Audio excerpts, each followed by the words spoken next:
Hello there, and welcome to the Paletteful Packs YouTube channel. My name is Alice, and I have the February 2021 Paletteful Packs here in front of me, and this is a very, very special box, so I'm going to go ahead and open it right on up. Dun, da, da, da. Okay, so we have all the little paper crinkles are purple. That's like my favorite color. And this is the February 2020 pen sketching box. So there is something in here that I'm very excited about. So I'm going to open that one first.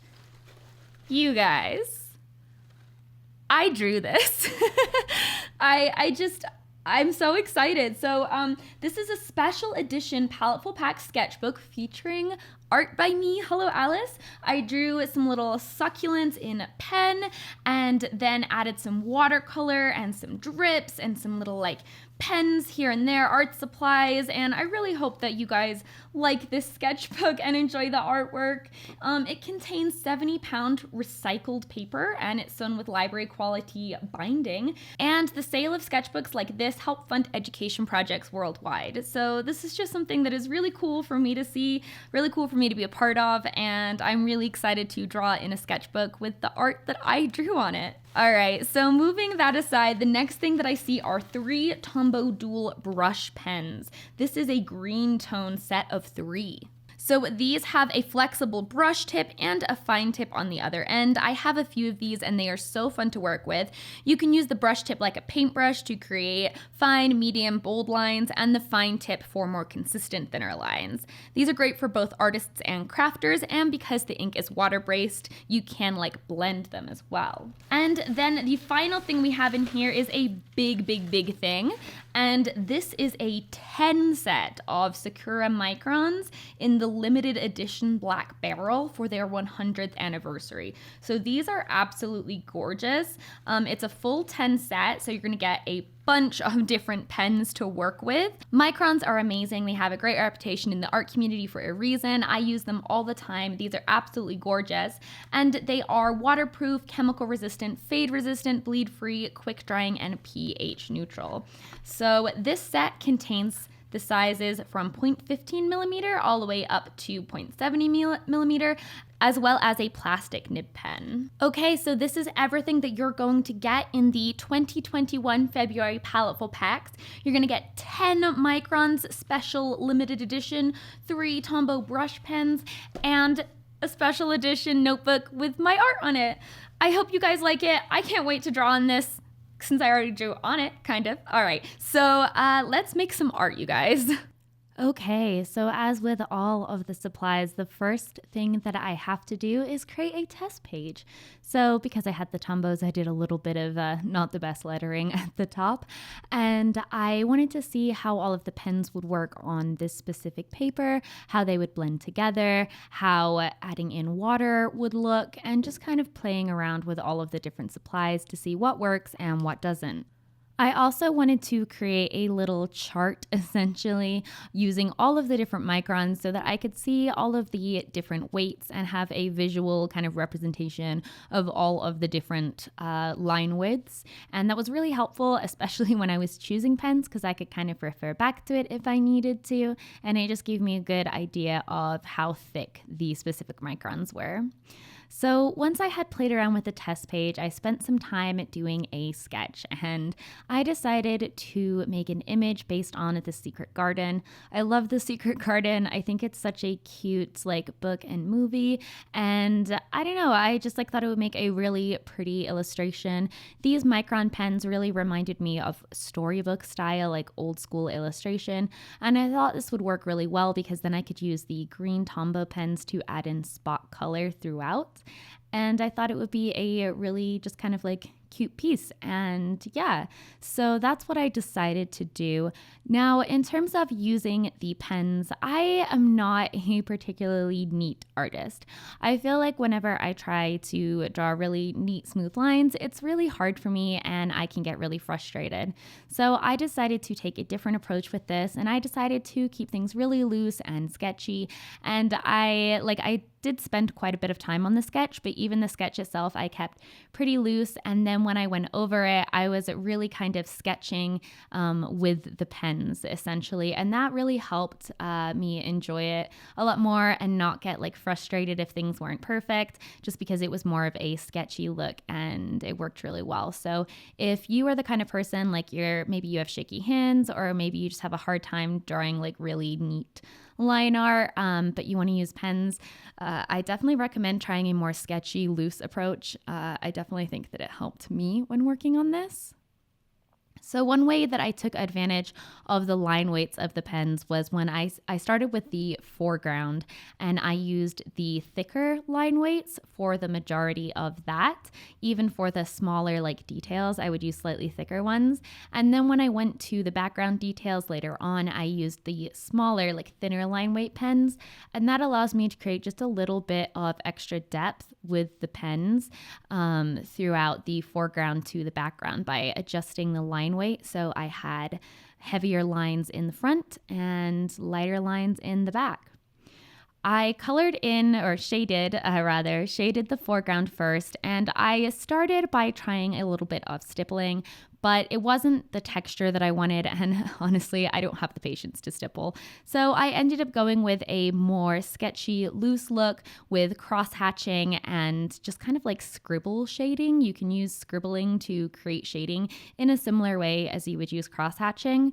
I just kind of adjusted my shading method and my stroke direction depending on what I was shading.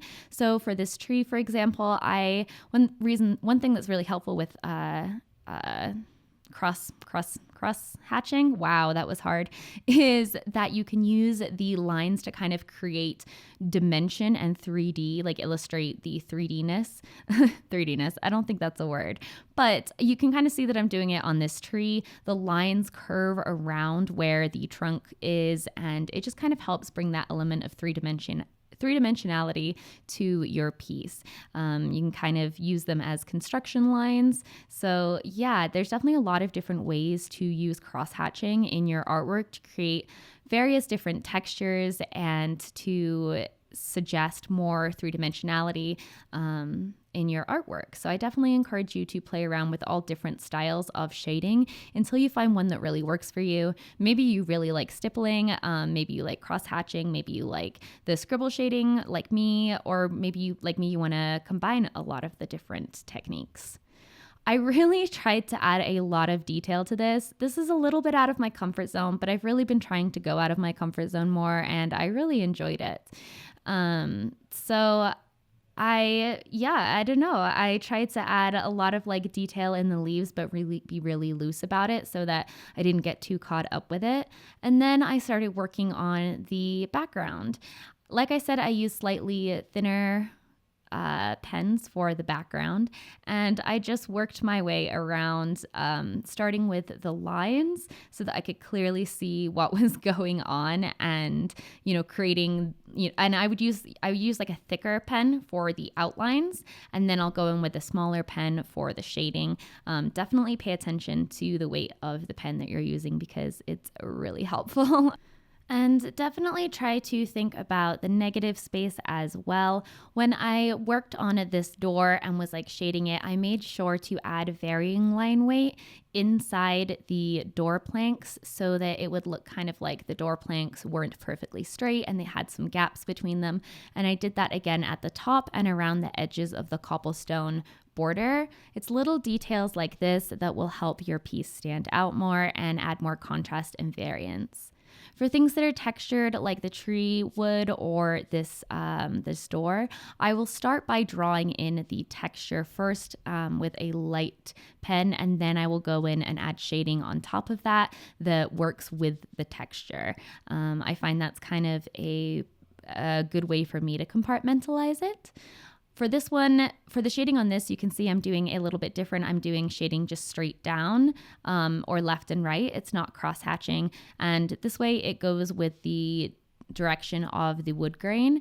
And you can still create these varying tones by making your lines a little closer together and just layering them up. Yeah, I went ahead and added texture to the rocks. I was really scribbly and light, using a lot of little cross hatching and then adding in like little scribbles to add more texture. Just really trying to get all the different textures that would be in this piece, from the grass to the rocks to the wood.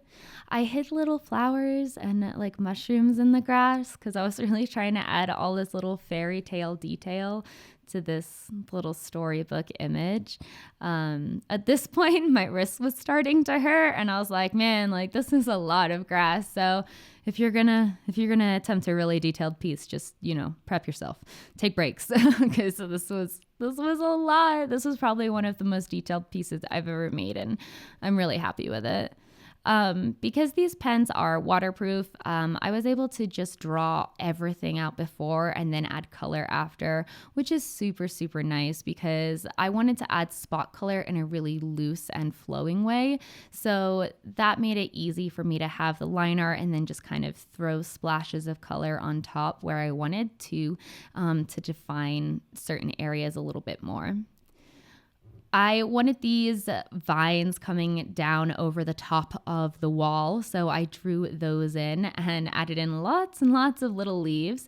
Tried to make one a little bit longer so you kind of have the long and the short. It's all about creating juxtaposition in your artwork and creating contrast. So trying to combine two different contrasting elements will make your artwork a lot more interesting.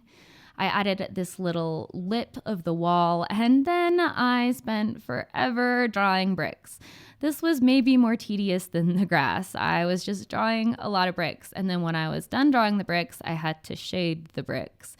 And I was so close to getting done at this point that I was just like, okay, I can do this. I can shade the bricks. So I went ahead and started by creating a darker kind of, not wash, but just really quickly creating a darker tone in the back where the back of the bricks, like where the mortar would be. Is that what it's called? And then I went around the bricks, adding in shading to the bricks, texture to the bricks, and then more like darkness and shading to the space between the bricks as well, so that the wall has this really nice textured look. I imagine that the wall is like crumbling and there's vines and plants all like growing through the walls and clinging onto the bricks. There's ivy covering the wall and the door. So I really decided to try to get that texture. So finally, I got to use the colors, which was so exciting. And I used a variance of the colors. I used the darker green more in the foreground. I wanted the foreground to be darker than the background and then have more lighter greens in the background just to help create that depth. This is a really busy piece. There's a lot going on. There's a lot of texture, and I needed to make sure that I used color to emphasize the depth in the piece and to make sure to distinguish certain parts so that it didn't all get blurred and lost in a kind of wash of detail. And that's what this was really, really helpful for. I also added color to the leaves on the trees. I went ahead and added it to the vines hanging off the wall and the tree, and I also added it to the ivy. I really enjoyed adding water. It really helped add that loose look, and I think it worked well in correlation with the kind of loose, sketchy look. And I'm really happy with how using spot color came out. So I would definitely encourage you guys to try using this kind of spot color where part of the piece is just line work and then part of the piece has color on it. I think it's actually a really cute style. So yeah, I'm really happy with how this piece came out. I definitely get storybook vibes from it. And I loved working with this Paletteful pack. The pens are wonderful. The sketchbook is so nice to work with. The paper is really smooth. It does get a little wrinkly when you add water to it. But other than that, it's so great for pen and ink. And I really, really like it. And I can't wait to use it more. Thank you guys so much for watching. I hope that you enjoyed this video and that it gave you some ideas and some tips about using your February pack. And if you are not subscribed to Paletteful Packs and you would like to get your own box, then make sure to click the link in the description box below. Thank you so much for watching and have a great rest of your month. Bye!